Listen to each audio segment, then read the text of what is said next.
Cuenta regresiva hacia la guerra nuclear. Cuenta regresiva hacia la guerra nuclear. La llegada de Donald Trump por segunda oportunidad al gobierno de los Estados Unidos generó la esperanza de una desescalada en Ucrania. Un conflicto en el cual, durante el gobierno de Biden, las amenazas y las provocaciones nucleares aparecían a la orden del día, aparecían como cotidianas. Sin embargo, tras más de 6 meses del segundo gobierno de Donald Trump, podemos ya establecer los lineamientos estratégicos de su política exterior y a partir de eso podemos determinar que efectivamente Estados Unidos no quiere una desescalada de la guerra contra Rusia, sino sencillamente su delegación sobre los hombros de Europa, a la vez que Estados Unidos maximiza su guerra global por el mantenimiento de su moribunda hegemonía mundial. En este escenario de guerra global, los conflictos proliferan y el recurso nuclear, la utilización de armas nucleares, aparece cada vez más cercana. Los rusos están conscientes de esto y comenzaron a deliberar sobre la posibilidad de una respuesta nuclear ante los ataques occidentales. En esta transmisión, queridos demoledores y queridas demoledoras, vamos a presentar el análisis de uno de los geoestrategas rusos más lúcidos, uno de los geoestrategas más lúcidos a escala global, por cierto, ruso, y a su vez miembro del Consejo de Política Exterior y Defensa del gobierno ruso, por ende asesor de Putin. Vamos a presentar su análisis respecto a esta cuestión, la guerra global y la posibilidad de la introducción de armas nucleares.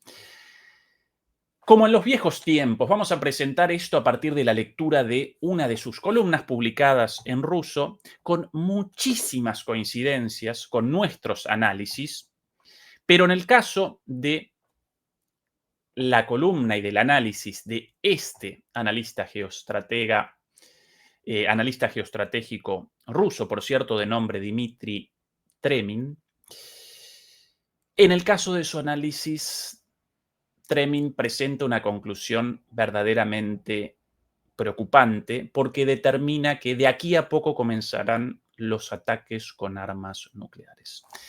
Entonces, ese es nuestro compromiso para esta transmisión, el análisis de su perspectiva sobre la guerra global, sobre las armas nucleares y el mundo, no ya del futuro, sino el mundo en ciernes, el nuevo orden mundial y la forma. Muchos presentan esto del nuevo orden mundial, multipolar, etcétera, etcétera, pero pocos lo pueden caracterizar, pocos pueden presentar su forma de aquí a muy poco tiempo, entre ellos este señor Dmitry Tremin, y hoy lo vamos a presentar aquí con ustedes. Dicho esto, muy buenas noches, muy buenas tardes y muy buenos días. Comenzamos la transmisión número 256 de Demoliendo Mitos de la Política en vivo. Muchas gracias, como siempre, por acompañarnos y recuerden, naturalmente, ayudarnos contra la censura a través de el like, el pulgar arriba, los comentarios, las suscripciones, naturalmente gratuitas, la campanita de notificaciones y si nos quieren ayudar a través de PayPal o de las membresías, naturalmente en ese caso sí pagas, nosotros encantados y agradecidos eternamente. Demoledores y demoledoras, comencemos directamente con la introducción de este personaje. Por cierto, para mí una figura desconocida hasta hace muy poco tiempo. Por ahí alguien despachó un enlace a una de sus columnas en una publicación rusa, escrita en rusa. Me ayuda el traductor automático de mi navegador. Y realmente generó muchísimo interés esa primera columna. Entonces comencé a recorrer sus análisis, la vida de este señor y cada vez aparecen los geoestrategas rusos más en línea con nuestros análisis críticos, evidentemente alguno de ellos suscrito al canal, pero con conclusiones preocupantes ligadas a la introducción no inminente, pero pronta de armas nucleares. Por cierto, ¿quién Dmitry Tremin? Este señor de aquí. Esto en este señor de bigotes. Aquí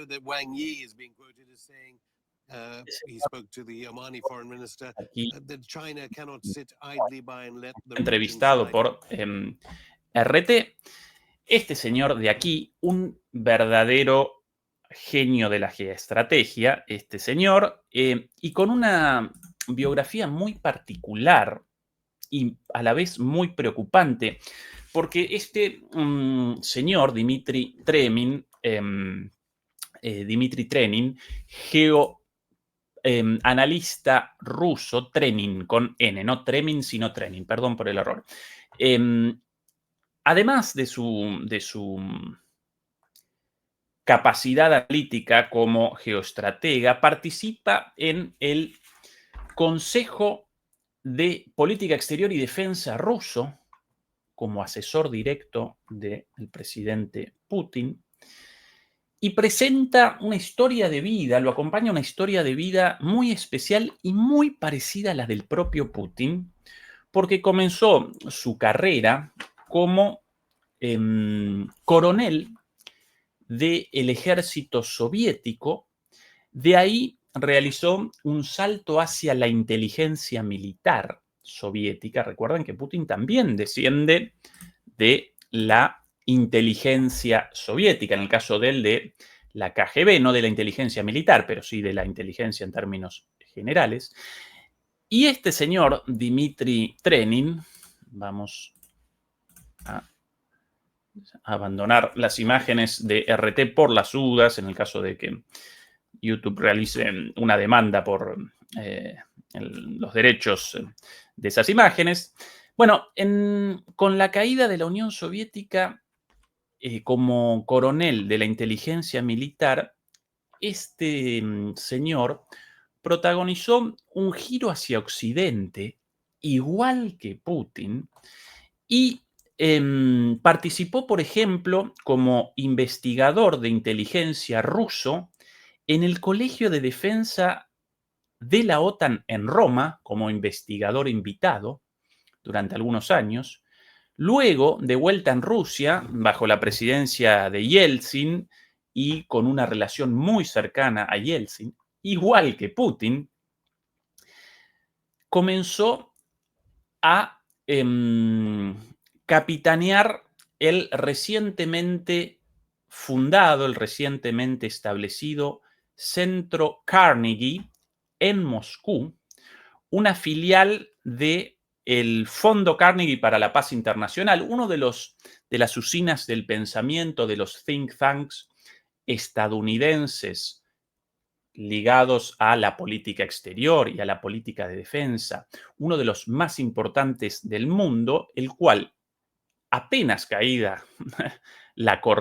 caído el muro de hierro, ¿sí? Apenas caída la cortina de hierro, estableció en Moscú su filial de Europa del Este, su filial central en Europa del Este, y desde ese think tank, dirigido desde el inicio, desde su fundación, por este señor, por Dmitry Trenin, comenzó a determinar las estrategias políticas militares defensivas de los líderes rusos hasta más o menos 2012, cuando este señor, Dmitry Trenin, su director, y por cierto, ese think tank en Rusia, en aquel entonces, en los años 90 y en los años 2000, presentaba una importancia enorme, enorme, ¿sí?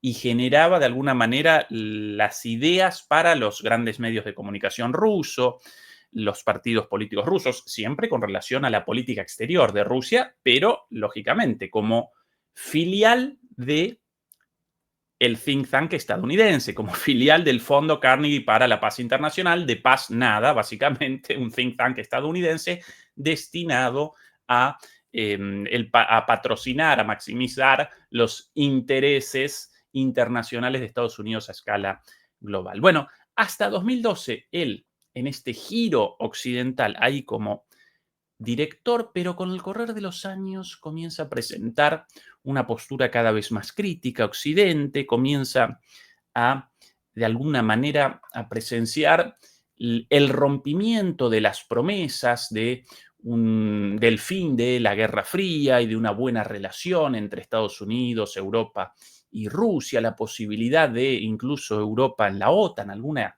fantasía en algún momento, hoy inconcebible, pero en ese entonces incluso promovida por el propio Putin. Y en 2012 definitivamente abandona la dirección de este think tank estadounidense en Moscú y realiza un giro hacia las posiciones de Putin, ya asumidas en esos años, en 2012, por Putin, y comienza a participar del equipo de asesores de Putin con ideas cada vez más cercanas a Putin, con lo cual prácticamente la misma historia ideológica del presidente ruso, alguien formado en las Fuerzas Armadas rusas, en la inteligencia, en los servicios de inteligencia rusos,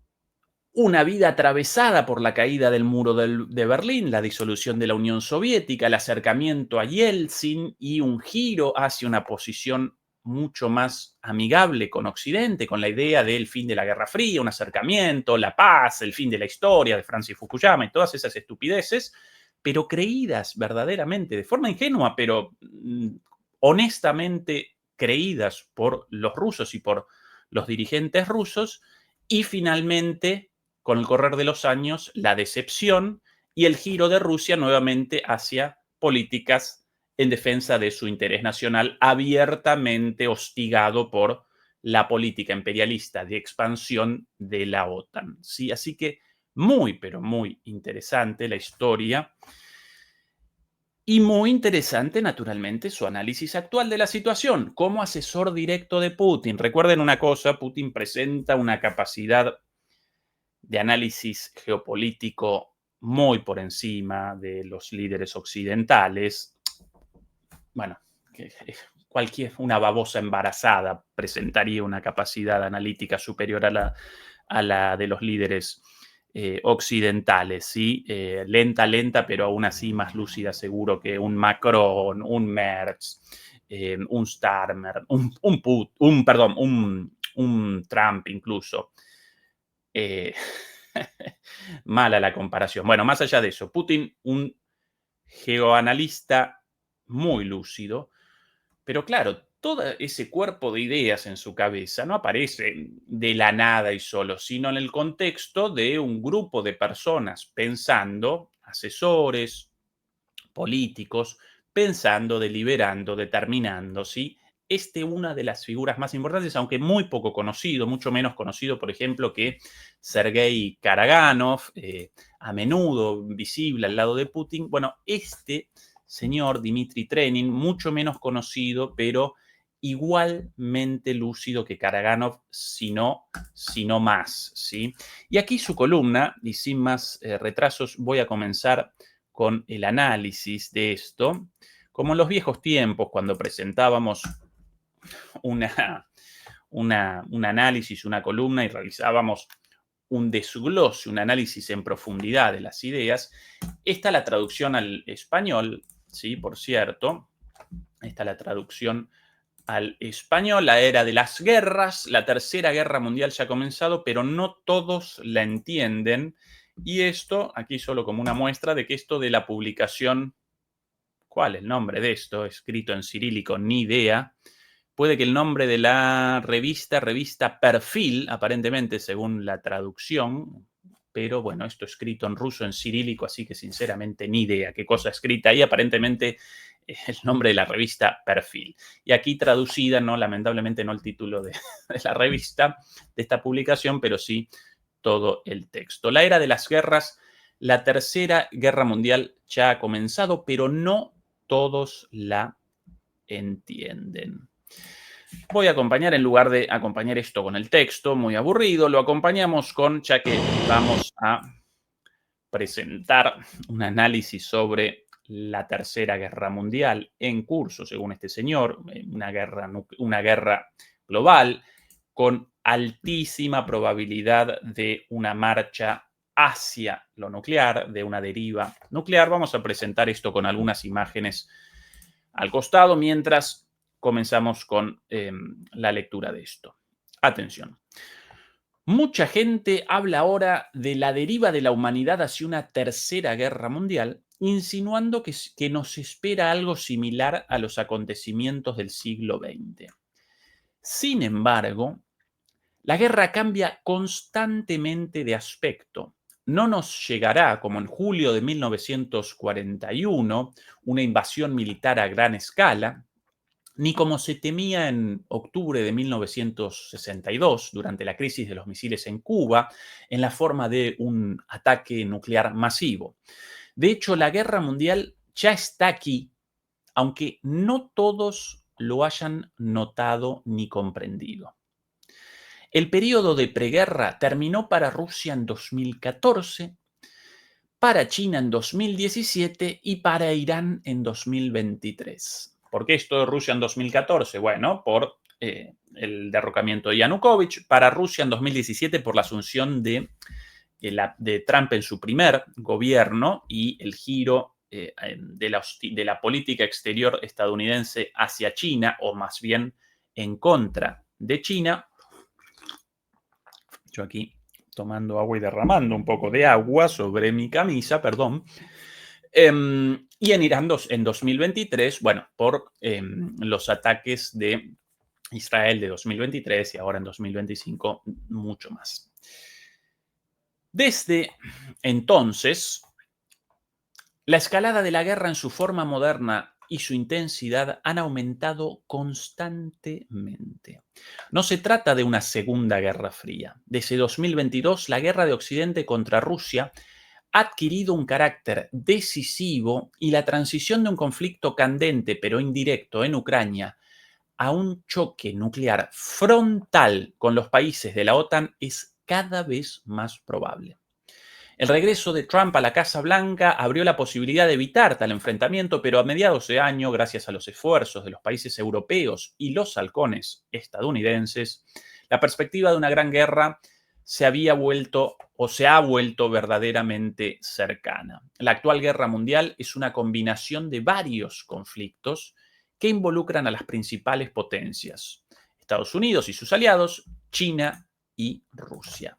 Ya interesante, por cierto, este concepto de la Tercera Guerra Mundial como una conjunción de varios conflictos, ¿sí? Como la combinación de varios conflictos.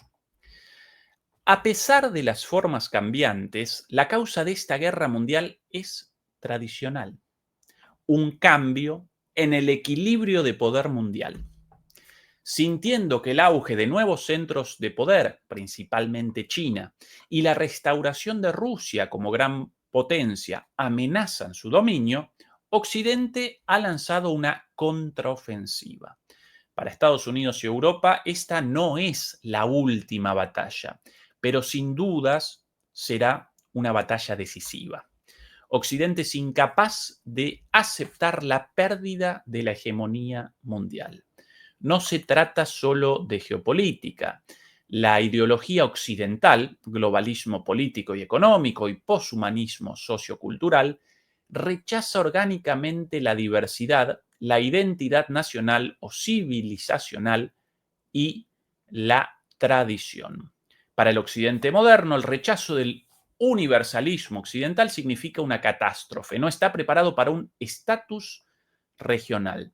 Por lo tanto, Occidente, habiendo reunido sus considerables recursos y contando con su superioridad tecnológica, frágil pero aún vigente, busca destruir a quienes ha registrado como rivales. Sobre esto, aquí quizás una pequeña discrepancia mía con respecto a Trenin. Efectivamente, la causa de esta guerra global, más convencional imposible, ¿sí? ¿Cuál representa la causa de esta guerra global? ¿A qué responde esta guerra global? A un cambio en el equilibrio de poder ante el descenso del poder unipolar y el ascenso de múltiples polos o centros de poder. Una causa tradicional, efectivamente. Estados Unidos y sus aliados rechazan esto y comienzan una guerra contra los poderes ascendentes. ¿Dónde aparece mi diferencia en esto con Trenin? En esto de la ideología occidental, globalismo político y económico y poshumanismo sociocultural. Bueno, los rusos realizan una interpretación de la ideología dominante en Occidente y muchos estadounidenses y europeos también como la hegemonía del globalismo, lo llaman. Yo rechazo el concepto de globalismo como categoría de análisis. La hegemonía occidental está determinada por el neoliberalismo, ¿sí? Y el neoliberalismo presenta distintas variantes. Una de ellas, la variante globalista, otra de ellas, supuestamente representada por Trump, una variante más nacionalista, pero el corazón de la ideología dominante occidental aparece en el neoliberalismo, básicamente en el mercado como única forma de organización social, en el retroceso de los estados, en el hiperindividualismo, en el fin de la democracia, en la desigualdad total y absoluta, etc. Bueno, y en las consecuencias de todo eso, ¿no? Las privatizaciones, la apertura económica, la apertura financiera, la flexibilización laboral, todas estas cosas harto conocidas por todos nosotros, vividas en el día a día, la financiarización de la economía por sobre todas las cosas, pero esa es la característica de la ideología dominante. Lo de globalista o no, eso aparece ligado a una de las versiones del neoliberalismo, hasta hace poco la dominante, sí, incluso con una vertiente neoliberal progresista, en el sentido de mercado para todo el mundo, fin de cualquier forma de organización social con el bien común como objetivo, no, el único bien común la ganancia, pero libertades individuales en el sentido de cambio de sexo, garantías a las diversidades sexuales, un feminismo liberal muy lavadito, ¿sí? Sin ninguna connotación revolucionaria, etcétera, etcétera, etcétera. Aquí quizás mi única diferencia con la interpretación de Trenin, pero el análisis hasta aquí impecable. Un poquito más presentamos de este señor. Occidente busca destruir a quienes ha registrado como sus rivales. Destruir no es una exageración. Cuando el anterior presidente estadounidense, Joe Biden, usó la palabra en una conversación con el presidente brasileño Lula da Silva, fue más franco que cuando su secretario de Defensa, Lloyd Austin, habló de infligir una derrota estratégica contra Rusia. Lo que es una guerra de aniquilación ha sido demostrado por Israel, respaldado por Occidente, primero en Gaza, luego en el Líbano y finalmente en Irán. Yo acompañaría esto con también en Siria, ¿no?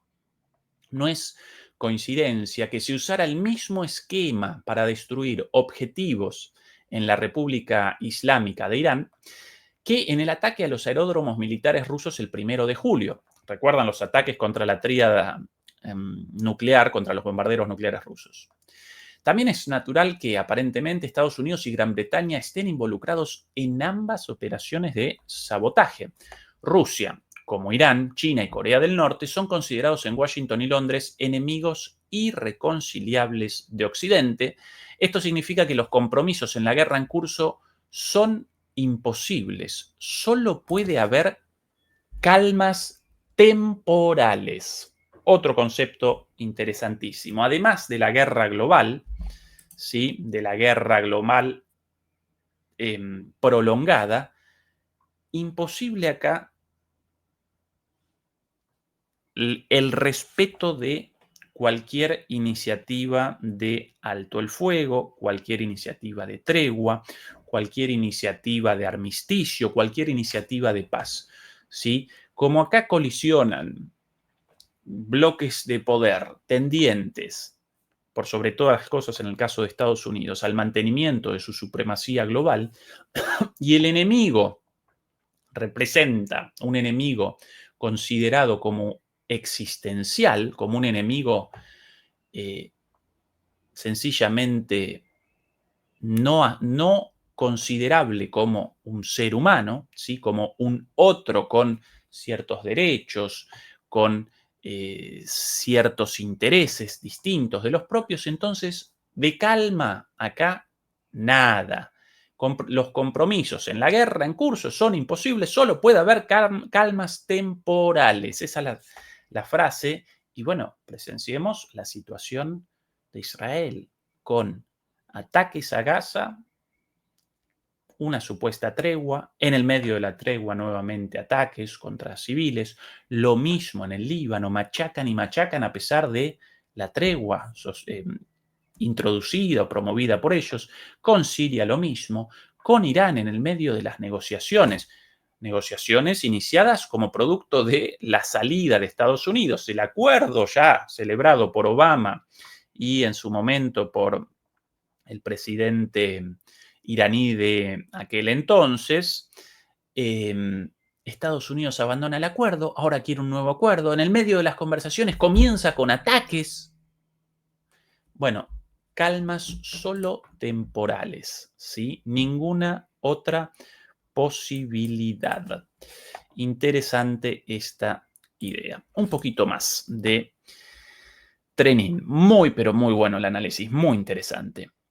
Dos focos de guerra mundial ya están en auge: Europa del Este y Oriente Medio. Un tercero se vislumbra desde hace tiempo, Asia Oriental, Taiwán, la península de Corea, los mares de China meridional y oriental. Rusia participa directamente en la guerra en Europa. Sus intereses se ven afectados también en Irán y podría estar involucrada de una u otra forma en el lejano Oriente. Tres focos no son todos. Podrían surgir nuevos, desde el Ártico hasta Afganistán, y no solo a lo largo del perímetro de las fronteras de Rusia, sino incluso dentro de él. En lugar de las estrategias de guerra anteriores, que contemplaban además de quebrantar la voluntad del enemigo y privarlo de su capacidad de resistencia, el control de su territorio, las estrategias modernas no se orientan a ocupar un estado enemigo, sino a provocar su desestabilización y el caos internos. Por ende, no solamente estos tres focos, Europa del Este en Ucrania, Medio Oriente, Líbano, Palestina, Siria, Irán. Yo aquí concatenaría el escenario africano, en el Sahel también, pero esto solo como los conflictos hasta ahora iniciados, pero podrían proliferar conflictos en otros lugares sin el más mínimo problema, y no solo conflictos hacia afuera, como bien remacha Trenin, sino por sobre todas las cosas hacia adentro, las famosas revoluciones de colores, el patrocinio de grupos contrarios a los gobiernos, entre comillas, enemigos de Estados Unidos, etcétera, etcétera. Generar caos interno aparece como una de las estrategias del día a día en esta guerra global. La estrategia de Occidente hacia Rusia, tras el fallido intento de infligir una derrota estratégica, consiste en debilitarla económica y psicológicamente mediante la guerra, desestabilizar la sociedad rusa, socavar la confianza en el liderazgo del país y sus políticas y provocar nuevos disturbios. El enemigo asume que sus esfuerzos deben culminar en el periodo de transferencia del poder supremo. Quieren la caída del gobierno de Putin, básicamente. En cuanto a los métodos para lograr este objetivo, Occidente no se limita, tampoco sus aliados, a prácticamente nada. Absolutamente todo es permisible. La guerra se ha vuelto voluminosa gracias al uso generalizado de drones cada vez más sofisticados. Todo el territorio de cualquier país, cualquiera de sus instalaciones y todos sus ciudadanos se han vuelto vulnerables a ataques precisos. Dichos ataques se llevan a cabo contra infraestructuras y fuerzas nucleares estratégicas. Recuerden el ataque contra los bombarderos estratégicos rusos, ¿sí? Mientras presentamos por aquí más imágenes de los misiles nucleares rusos. Dichos ataques se llevan a cabo contra infraestructuras y fuerzas nucleares estratégicas, instalaciones de complejos nucleares, centrales nucleares, políticos, científicos, figuras públicas, diplomáticos, incluidos negociadores oficiales, periodistas y, cabe añadir, sus familiares son también asesinados. Se organizan ataques terroristas masivos, zonas residenciales, escuelas y hospitales son objeto de bombardeos selectivos, no aleatorios.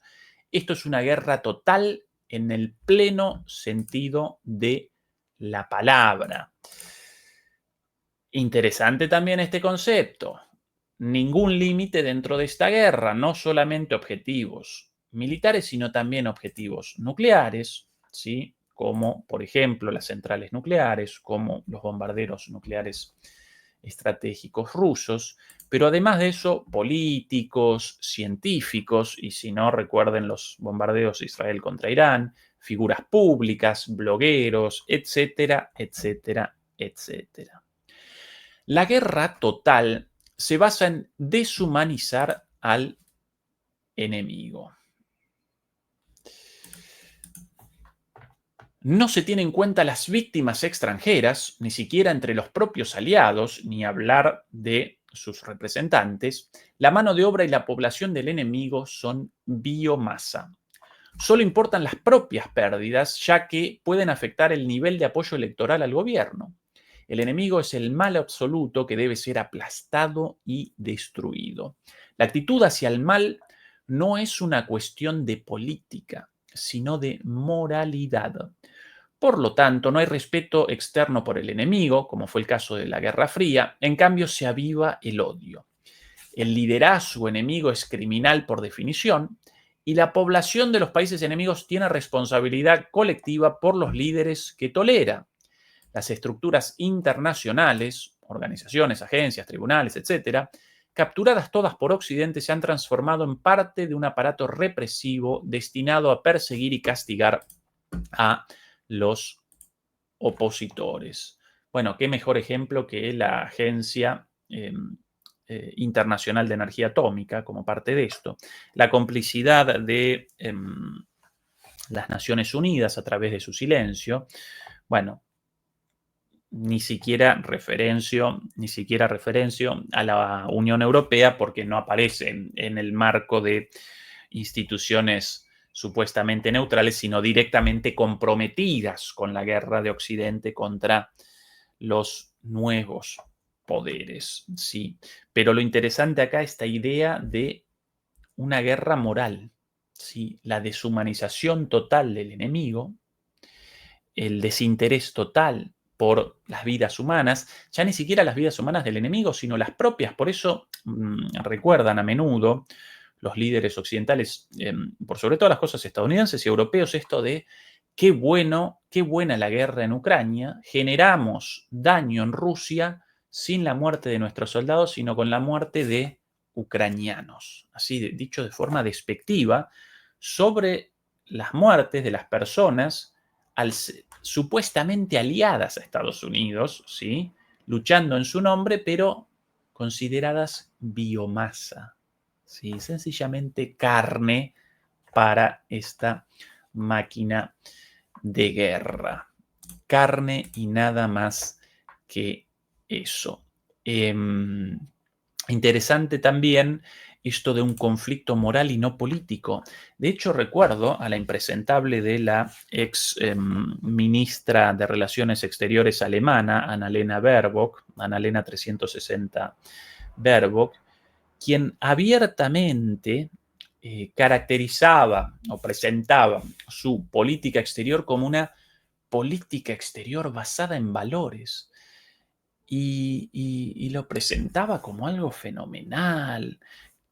Por primera vez, nuestro gobierno, por primera vez en la historia moderna de Alemania, un gobierno establece una política exterior feminista y basada en valores. Bueno, lo de feminista ya cuestión aparte porque una política exterior destinada a la guerra va a generar solamente el sufrimiento de las mujeres, de todo el mundo, pero en particular de las mujeres, a menudo víctimas como objetivos no militares, civiles, junto a los niños. Así que si la muerte de mujeres, a la muerte de mujeres, o a una política tendiente a la mayor cantidad de guerra y por ende la mayor cantidad de muertes de mujeres, si a eso lo conceptualizamos como una política exterior feminista, entonces, ¡pum!, explosión de la cabeza, ¿no? Porque el feminismo debería establecer la vida de las mujeres, la continuidad de la vida de las mujeres como objetivo, no su muerte, ¿no? Pero bueno, esa es la primera contradicción, pero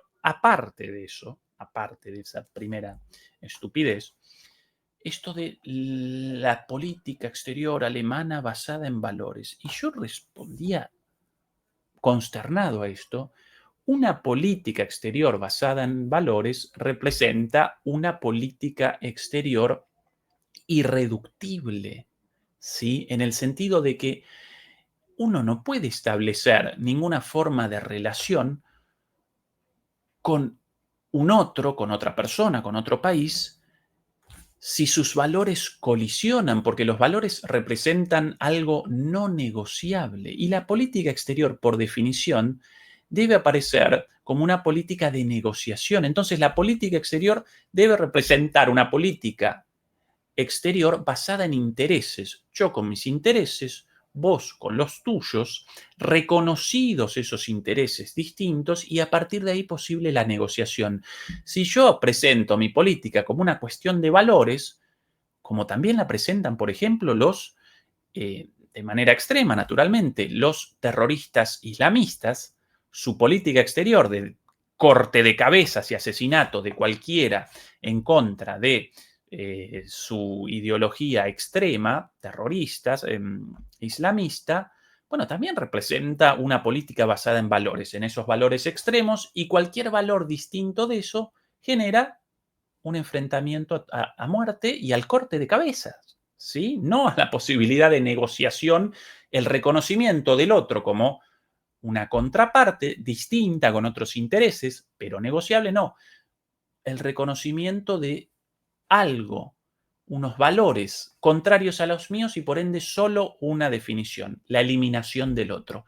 Este es un concepto muy interesante acá de Trenin, esto de ya no guerras políticas, sino guerras de valores. Y así lo presenta Occidente. Y con estas figuras, Putin, Xi Jinping, el Ayatollah, Kim Jong-un, como la personificación del mal, de esos valores del mal, ¿no? Un poquito más de Trenin. La deshumanización se basa en el control total de la información y en un lavado de cerebro metódico y de alta tecnología. Reescribir la historia, incluyendo la Segunda Guerra Mundial y la Guerra Fría. Mentir descaradamente sobre la situación actual. Prohibir cualquier forma de información proveniente del enemigo. Perseguir a los ciudadanos que dudan de la veracidad de la narrativa única y calificarlos como agentes enemigos, convirtiendo a las sociedades occidentales en objetos convenientes para la manipulación de las élites gobernantes. Al mismo tiempo, Occidente y sus aliados, a menudo utilizando un régimen más blando en el bando enemigo, reclutan allí agentes para provocar conflictos internos, sociales, políticos, ideológicos, étnicos y religiosos.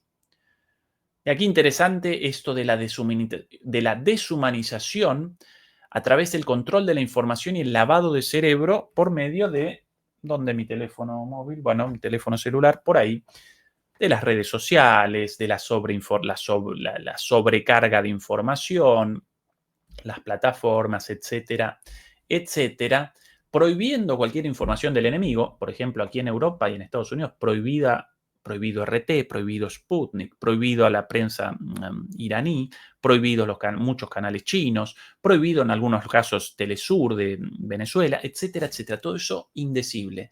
Y si alguien crítico dentro de Occidente, inmediatamente, como en nuestro caso, la censura profesional, ¿sí? La marginalización profesional, la censura en los medios públicos, como en mi caso aquí en Deutsche Welle, bueno, la censura en esta misma plataforma, etcétera, etcétera, etcétera, ¿sí? La fuerza del enemigo reside en la cohesión de la élite globalista, ya posnacional, mundial, y en el exitoso procesamiento ideológico de la población. No debe exagerarse la división entre Estados Unidos y el resto de Occidente. Bajo el gobierno de Trump ha habido una división dentro del propio grupo Trump, mientras que Trump se acerca a sus críticos recientes. La experiencia de los últimos años demuestra que muchas de las medidas más importantes las está tomando el Estado profundo para eludir al actual presidente. Este es un grave factor de riesgo. Occidente aún posee un impresionante poder militar y los medios para proyectarlo globalmente. Mantiene un liderazgo tecnológico, una hegemonía financiera y domina el campo de la información. Su escenario de guerra abarca desde las sanciones hasta el ciberespacio, desde la biotecnología hasta el ámbito del pensamiento humano. Su estrategia consiste en atacar a los enemigos uno por uno. Occidente practicó con Yugoslavia, Irak y Libia ante quienes nadie se opuso. Ahora se encuentra en una guerra indirecta con Rusia. Israel, con el apoyo de Occidente, atacó Irán. La República Popular la República Democrática de China, Taiwán y China están en la lista, perdón, la República Popular de Corea del Norte, sí, Corea del Norte y China están en la lista de espera. Interesante esto también.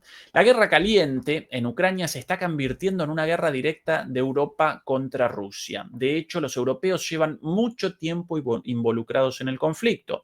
Misiles británicos y franceses alcanzan objetivos rusos, la inteligencia de los países de la OTAN se transfiere a Kiev, los europeos participan en el entrenamiento de combate de las Fuerzas Armadas ucranianas y en la planificación conjunta de operaciones militares, de sabotaje y terroristas. Muchos países de la Unión Europea suministran armas y municiones a Kiev. Ucrania es una herramienta, un consumible para Europa. La guerra no se limita a Ucrania ni terminará allí. A medida que disminuyen los recursos humanos ucranianos, la OTAN y la Unión Europea involucrarán los recursos de otros países de Europa del Este, en particular de los Balcanes. Esto debería dar tiempo a Europa para prepararse para una guerra con Rusia a mediano plazo. Bueno, el mismo análisis hecho por nosotros en los días pasados, aquí en nuestras transmisiones en vivo individuales, como en las conversaciones con Fernando Moragón. Exactamente el mismo escenario. Después de Ucrania, ¿qué? Bueno, a partir de ahí, pues la posibilidad de conflicto en Moldavia, ¿sí? Conflicto en Estonia, Lituania, Letonia, conflicto en Finlandia, ¿no? En los Bálticos, en Finlandia, naturalmente la posibilidad de conflictos en Asia Central, todo siempre alrededor de Rusia y de China con el objetivo de su aniquilación en última instancia, ¿sí? Una pregunta razonable. ¿Se trata de una preparación para la defensa o para el ataque? Esta preparación de Europa retrasando con otros conflictos hasta la preparación de la propia Europa para el enfrentamiento directo. Quizás una parte de las élites europeas haya sido víctima de su propia propaganda sobre la amenaza rusa, pero para la mayoría se trata del deseo de conservar el poder en las condiciones de histeria, en las condiciones de histeria prebélica. Sin embargo, los peligros provenientes de Occidente deben tomarse en serio. Por supuesto, no debemos esperar una repetición literal del 24 de junio de 1812, la invasión napoleónica, o el 22 de junio de 1941, la invasión de la Alemania nazi a Rusia, contra Rusia. Puede haber, y sin duda habrá, provocaciones desde el Báltico hasta el Mar Negro. Es probable que se intente abrir un segundo frente en Transnistria, lo dicho recién, Transcaucasia u otros lugares. Particularmente peligrosos pueden ser la transferencia de armas poderosas por parte de los europeos a Kiev, que se afirmará que fueron fabricadas por la propia Ucrania, los intentos de bloquear la salida del Golfo de Finlandia o Kaliningrado, nuevos sabotajes contra las instalaciones estratégicas de Rusia también. Lo principal es que las élites europeas han recuperado un objetivo: resolver de alguna manera la cuestión rusa. Y aquí, interesante en esto, efectivamente, que el compromiso de las élites europeas en gran medida responde a su total incapacidad de responder a los problemas de la Europa actual. Entonces se terminaron, bueno, aquí todos de acuerdo por primera vez con la lucha contra Rusia, un objetivo en común, todos hacia allí, guerra, guerra, guerra, a lo que haya calas. Cualquier otra cuestión vital para los europeos, la economía, la política, la cultura, hasta incluso la falta de natalidad, cuestiones fundamentales, todo eso completamente ignorado, guerra, guerra, guerra, armas, armas, armas, ¿sí? En ningún caso debemos tratar a los europeos a la ligera o con condescendencia. Debido a que Europa ha fracasado en muchas áreas, su élite está nerviosa y se moviliza. La pérdida de Europa de la capacidad de pensar estratégicamente y la pérdida de prudencia e incluso de sentido común de sus gobernantes la hace aún más peligrosa. La hostilidad de los círculos gobernantes de Europa hacia Rusia no es una cuestión de oportunismo que pronto será reemplazado por un espíritu empresarial. No se trata solo de que Rusia, en la imagen de un enemigo, ayude a las élites a unir a la Unión Europea y luchar contra los competidores internos. Y no se trata solo de fobias y agravios de larga data, como en el caso de Alemania. Más importante aún, Rusia no es solo un otro significativo.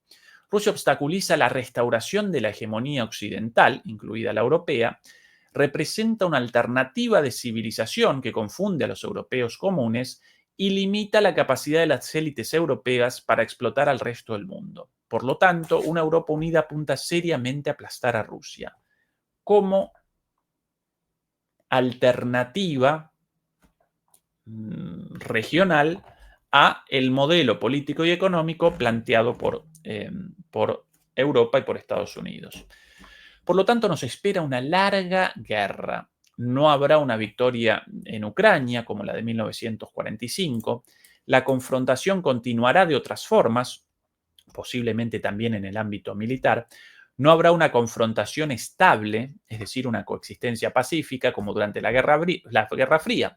Al contrario, las próximas décadas prometen ser muy dinámicas. Tendremos que continuar la lucha por el lugar que merece Rusia en el nuevo orden emergente. Y por cierto, todos los países del mundo, no solamente Rusia, este señor escribiendo desde la perspectiva rusa, naturalmente. Pero para, por ejemplo, los españoles dentro de Europa, para todos nosotros, los argentinos, los sudamericanos, los latinoamericanos, así como aparece un tiempo muy peligroso, también presenciamos el surgimiento de enormes oportunidades para la inserción futura de nuestros países, así como el periodo de la guerra, primero el largo periodo desde la Primera Guerra Mundial hasta la Segunda Guerra Mundial y el periodo inmediatamente posterior al final de la Segunda Guerra Mundial, el periodo de posguerra. Ese tiempo determinó el lugar de cada país en el mundo de ahí hasta el día de hoy, ¿sí? Y por ende sus posibilidades económicas, políticas, culturales, civilizatorias, etcétera, etcétera. Bueno, este es un momento también con muchísimas oportunidades para nuestros países. Un tiempo muy peligroso, pero un tiempo en el cual los líderes de nuestros países deben presentar la claridad de visión para poder determinar el posicionamiento de nuestros países en este momento, en este escenario global, con miras al futuro, ¿sí? Lamentablemente, ninguno de nuestros países, con alguna pequeña excepción, presenta esa capacidad en este momento. Y en el caso de mi patria, mi país, la Argentina, con el enfermo mental de Milei, mucho menos, ¿no? ¿Qué hacer? No hay vuelta atrás y no se vislumbra paz. Ha llegado el momento de tomar decisiones, de actuar. No es momento de medias tintas. Las medias tintas conducen al desastre. Acá comienza la perspectiva de este analista, Dmitry Trenin, sobre cómo debe responder Rusia a todo esto, ¿sí? Y acá comienza la conclusión para mí más preocupante, aunque muy fundamentada en lo analítico, pero con una conclusión verdaderamente preocupante. Para nosotros, en el sentido de los rusos, para nosotros lo principal es fortalecer la retaguardia sin debilitar el frente. Necesitamos movilizar fuerzas, pero no según las instrucciones de hace 50 años, sino con inteligencia. Si luchamos a medias, perderemos sin duda. Nuestra ventaja estratégica, un liderazgo político seguro, debe mantenerse, Putin, esto en referencia a Putin, y sobre todo reproducirse sin fisuras. Debemos tener claro hacia dónde y qué camino tomamos. Nuestras políticas económicas, financieras y tecnológicas deben corresponder plenamente a las duras realidades de una confrontación a largo plazo, y la política demográfica, desde la natalidad hasta la migración, debe frenar y revertir las tendencias que nos resultan peligrosas. Recuerden el problema de Rusia en cuanto a la natalidad, por eso la referencia a esto. La unidad patriótica de la población, la solidaridad práctica de todos sus grupos sociales y el fortalecimiento del sentido de justicia deben convertirse en la principal preocupación de las autoridades y la sociedad. Está llamando a la unidad nacional y a la respuesta de todos los problemas internos de Rusia, considerando este contexto de guerra global. Interesante ahora la cuestión de las alianzas. Atención. Necesitamos fortalecer las alianzas y asociaciones externas, las alianzas militares en Occidente, Bielorrusia, y en Oriente, Corea del Norte. Han demostrado ambas su eficacia. Sin embargo, carecemos de un aliado similar en el sur. Necesitamos trabajar para fortalecer la dimensión sur de nuestra geopolítica. Debemos analizar con seriedad y cuidado los resultados y las consecuencias de la guerra entre Israel, por un lado, e Irán, y sus aliados regionales por el otro. El enemigo, actuando como un solo bloque, apuesta por destruir a sus enemigos uno a uno. De esto, nosotros y nuestros socios debemos extraer una conclusión obvia. No copiar los formatos occidentales, sino lograr una coordinación más estrecha y una interacción eficaz, ¿sí? Está llamando una alianza con China, con Irán, con los países del sur global, como forma de responder a ese bloque en decadencia de Occidente. Es posible y necesario jugar tácticamente con la administración Trump. Afortunadamente ya ha obtenido algunos resultados tácticos. Rusia ya ha obtenido algunos resultados tácticos. Por ejemplo, esta interacción con Trump ayudó a reducir la participación estadounidense en el conflicto ucraniano. Al mismo tiempo, es importante recordar, la táctica no es estrategia.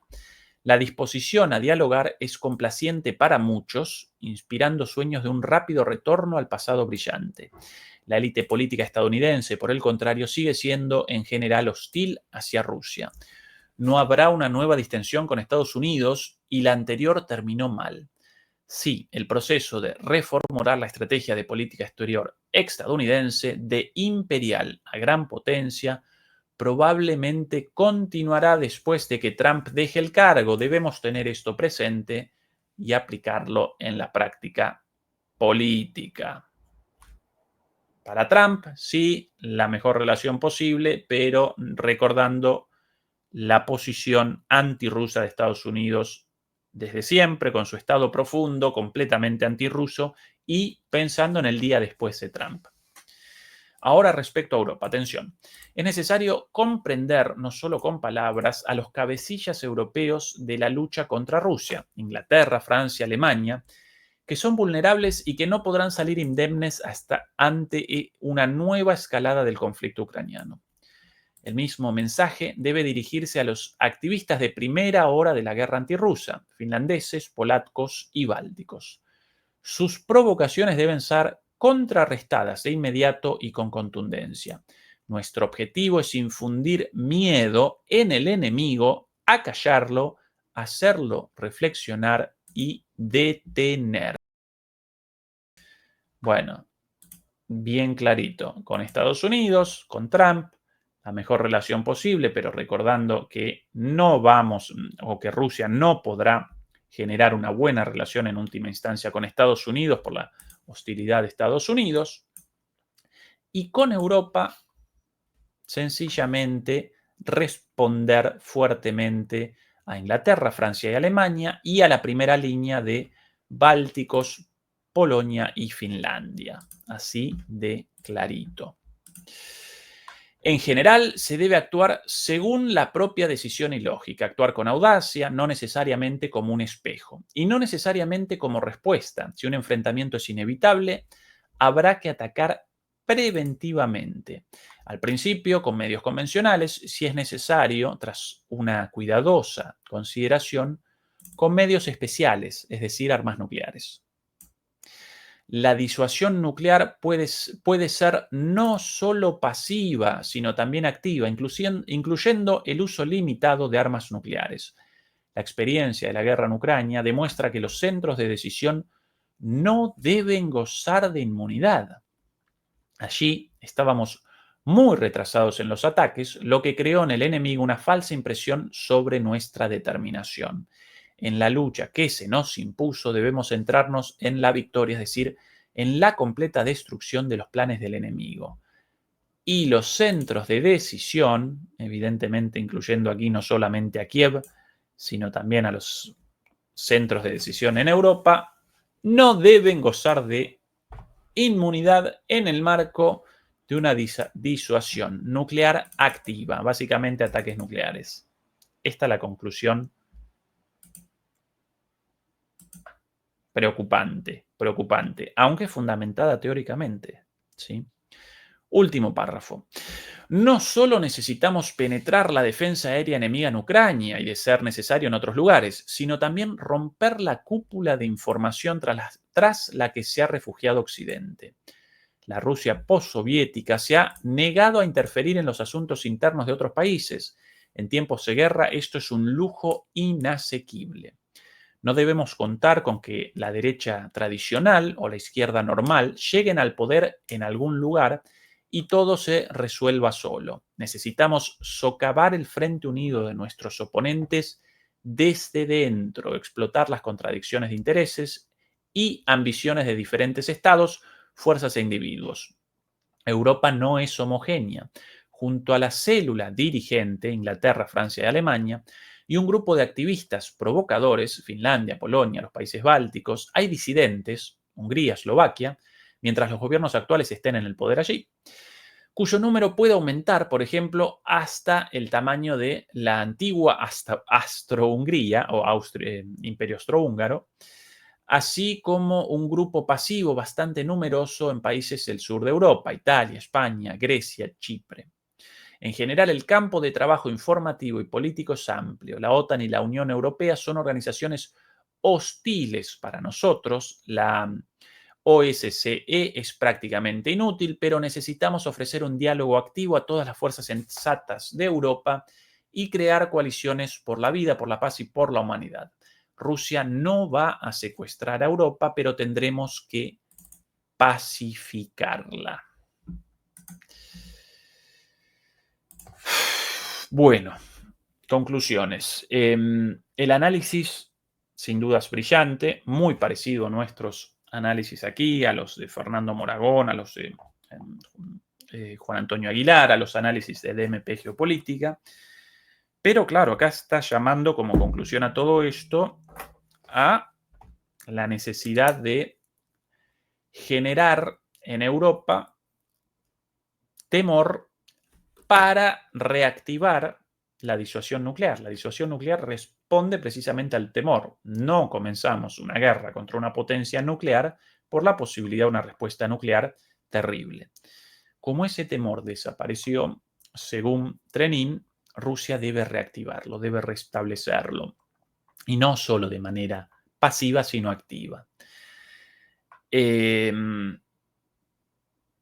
Esta es la situación, demoledores y demoledoras. En Occidente ya presentamos aquí también los planes alocados de geoestrategas estadounidenses, ya deliberando sobre la política del primer ataque, ¿no? La idea de un ataque nuclear sorpresivo frente al cual Rusia o China no puedan responder y de manera que eso no genere la respuesta nuclear y la autodestrucción.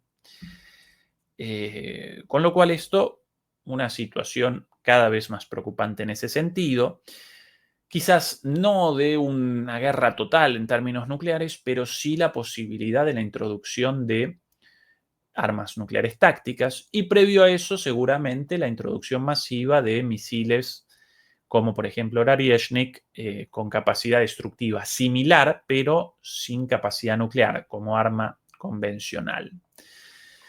Esta la situación, muy peligrosa, muy bueno el análisis, pero claro, los rusos comienzan a deliberar sobre respuestas mucho más fuertes. Y como prueba, por ejemplo, de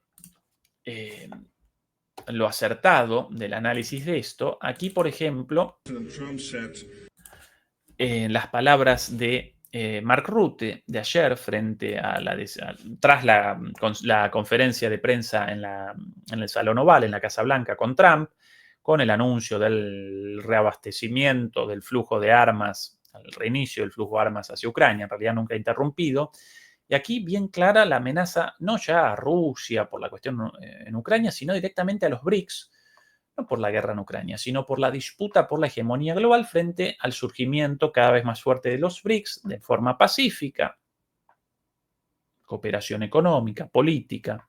Prácticamente en lo militar los BRICS no generaron acuerdos de ningún tipo, ninguna amenaza para nadie, pero sí para la supremacía de Estados Unidos. Por eso las barbaridades dichas por Mark Rutte, este vocero de Occidente. Atención. President Trump said, basically, if Russia is not serious about peace talks, within 50 days, he will slam secondary sanctions on countries like India, China, and Brazil. So my encouragement to these three countries, particularly is, if you live now in Beijing or in Delhi, or you are the president of Brazil, you might want to take a look into this, because this might hit you very hard. So please make the phone call to Vladimir Putin. Bueno, una amenaza abierta a Xi Jinping, a los ciudadanos de Rusia, de India, al presidente Lula, abierta, así, sin tapujos, ¿sí? Esto los va a afectar muy fuertemente. Mientras tanto, avances rusos en Ucrania. La situación en Ucrania es naturalmente, o el desarrollo y el resultado de la guerra en Ucrania es fundamental para todo esto, porque es el principal punto de conflicto, el principal punto de contacto en esta guerra global. Pero una vez más, incluso terminada la guerra y con una victoria rusa, no desaparece este conflicto de fondo. Por ende, más guerras después y una vez más la posibilidad de la utilización de armas nucleares. Pero mientras tanto, en Rusia, atención a CNN, Rusia refuerza su control sobre el campo de batalla de Ucrania mientras Trump concede a Putin una ventana de 50 días. Ya están los medios occidentales ya presentan este ultimátum, esta amenaza, la presentan como una ventana de oportunidad para Rusia para que machaque con todo, como ya está machacando, por cierto, en estos 50 días. Y atención a el vaticinio de CNN. Atención a esto. Se cree que Rusia está a días o semanas de lanzar una ofensiva de verano intensificada, evidentemente más fuerte de la ofensiva de verano ya en curso, quizás utilizando 160.000 soldados que, según autoridades ucranianas, están concentrando cerca de sus líneas de frente. En las últimas 2 semanas, Rusia también ha logrado avances pequeños, pero vitales, no tan pequeños, bastante grandes, por cierto, colocando sus fuerzas en una mejor posición para aislar a las tropas ucranianas en 3 ciudades clave, Pokrovsk, Konstantinivka y Kupiansk. Efectivamente, estas 3 ya rodeadas y en este verano tomadas seguramente por los rusos. Así que los 50 días acá ya vistos por los propios medios occidentales, no como un real ultimátum, sino como una carta verde para Rusia, para Trump, para acometer con todo en estos 50 días, generar esos avances y después de ahí sí una negociación sobre un posible alto el fuego en el cual, por cierto, Rusia no va a participar. Rusia no va a convalidar esta estupidez del ultimátum, ni mucho menos. Después de eso, Trump va a generar alguna nueva forma de distracción, algún encuentro, algún llamado, pero la política de Estados Unidos en este sentido, claro, repliegue y giro hacia el Asia-Pacífico, hacia China. Bueno, mientras tanto, en China, casi una sección aquí, los chinos ya en otro nivel, incluso en lo militar. Atención a esto. Esto unos ejercicios militares chinos, ya en ejercicios militares, no solamente cada soldado con un dron personal, volador, un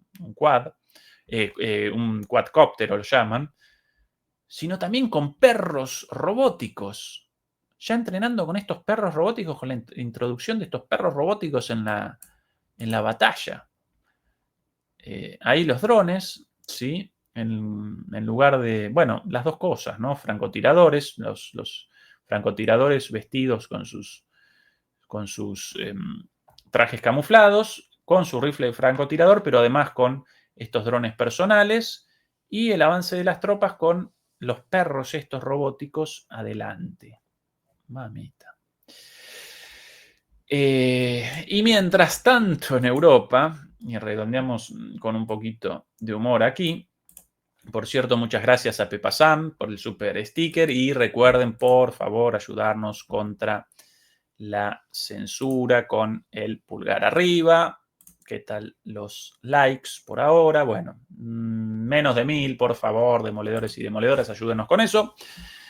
Mientras tanto, en Europa, aquí las imágenes de un desfile militar hecho en Francia por un hecho verdaderamente, sí, conmemorable, ¿sí? Conmemoraban la toma de la Bastilla, por ende el inicio de la Revolución Francesa, algo naturalmente un hecho positivo, sin lugar a dudas, para la humanidad, el comienzo de la Revolución Francesa, ¿sí? Con la toma de la Bastilla por parte del pueblo francés, un hecho importantísimo. Pero lamentablemente la Francia actual, convertida en una sombra de esa Francia revolucionaria, bueno, protagonizó un desfile militar bien lejos del esplendor de los desfiles en Moscú. Y aquí las imágenes, atención a esto. El desfile de los granaderos a caballo, ahí con un caballo caído, por ahí en otras imágenes un caballo perdido también, corriendo al costado. Bueno, acá no, ahí el caballo evidentemente caído, también un caballo solo, otro caballo caído, bueno, un desastre, ¿no? Ni eso pueden los franceses hoy día, ni recordar un hecho histórico encomiable como la toma de la Bastilla. Demoledores y demoledoras, mañana, como siempre, la charla con Juan Antonio Aguilar. Ahora en un rato, media hora, Adrián Celaya en su programa en DMP Geopolítica. Y bueno, después nosotros esta semana con la programación habitual como siempre. La semana próxima vamos a participar en varios programas televisivos, en Venezolana de Televisión el lunes, en Viejo Topo TV también el lunes y el próximo jueves, en una semana, en el canal de el amigo, el coronel Pedro Baños, en su canal ahí el próximo jueves. Por ende, o presentaremos la transmisión en simultáneo acá o realizaremos esa charla en lugar de nuestras transmisiones de los jueves. Así que acompáñennos por ahí. Demoledores y demoledoras, un beso y un abrazo. Los queremos mucho. Y en media hora, Adrián Celaya. Chau, chau, chau.